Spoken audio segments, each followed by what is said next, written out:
তত্ত্বাবধায়ক সরকার ব্যবস্থা বাতিল করাটা যখন কোর্ট বলছেন অবৈধ, দ্যাট মিনস ইন আদার ওয়ার্ডস তত্ত্বাবধায়ক সরকার সিস্টেম বৈধ। এটা হলো একটা ইন্টারপ্রিটেশন। দ্বিতীয় ইন্টারপ্রিটেশন হলো, আপনি যদি 13th অ্যামেন্ডমেন্টের জাজমেন্টের কথা চিন্তা করেন, 13th অ্যামেন্ডমেন্টের জাজমেন্টেও ওখানে 7 জন আনঅ্যানিমাসলি বলেছিলেন তত্ত্বাবধায়ক সরকারের আন্ডারে অন্তত 2টি নির্বাচন হতে হবে। 7 জনের মধ্যে আবার পরবর্তীতে 3 জন পোল্টি মেরেছিলেন।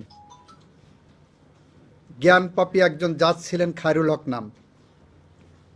উনি মূল জাজমেন্ট থেকে ডেভিয়েট করে 17 মাস পরে, এই আইন আসার পরে, এই আইন জাজমেন্টটা দিলেন এই আইনটা পাশ হওয়ার আগে, জাজমেন্ট রিলিজ করলেন এই আইন আসার 17 মাস পরে। সেখানে যে উনি রায় দিলেন যে ঠিক আছে, পরবর্তী 2টা নির্বাচন হবে, তবে পার্লামেন্ট ঠিক করবে কোন ফর্মে হবে।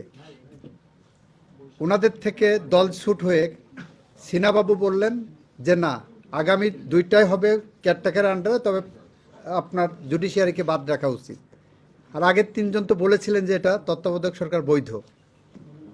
খায়রুল হক সাহেবের সাথে তাল মিলালেন ওই যে আর একটার নাম কি যেন বলে, আরে জুডিশিয়ারিটা ধ্বংস করে দিয়ে গেছে, এই যে মানিক সাহেব। না না না, জুডিশিয়ারি ধ্বংস মানিক যতটুকু করেছে, আবার জুডিশিয়ারিকে ধ্বংসের পিছনে মূল অনেকগুলো দায়ের মধ্যে সৈয়দ মাহমুদ হোসেন নামে একজন জজ ছিলেন। জাস্ট এইভাবে কোট করেন, he is one of the most instrumental persons, যেই জুডিশিয়ারিকে ধ্বংস করে দিয়ে গেছে। ওপেন কোর্ট, এগুলো সাজা হওয়া উচিত। এইগুলোর কারণে আজকে বাংলাদেশে গণতন্ত্র নির্বাসিত, বাংলাদেশে মানুষ হত্যা হয়েছে, বাংলাদেশে খুন হয়েছে, বাংলাদেশে মানবতা বিরোধী অপরাধ হয়েছে, গুম হয়েছে, মৃত মানুষের বিরুদ্ধেও মামলা হয়েছে।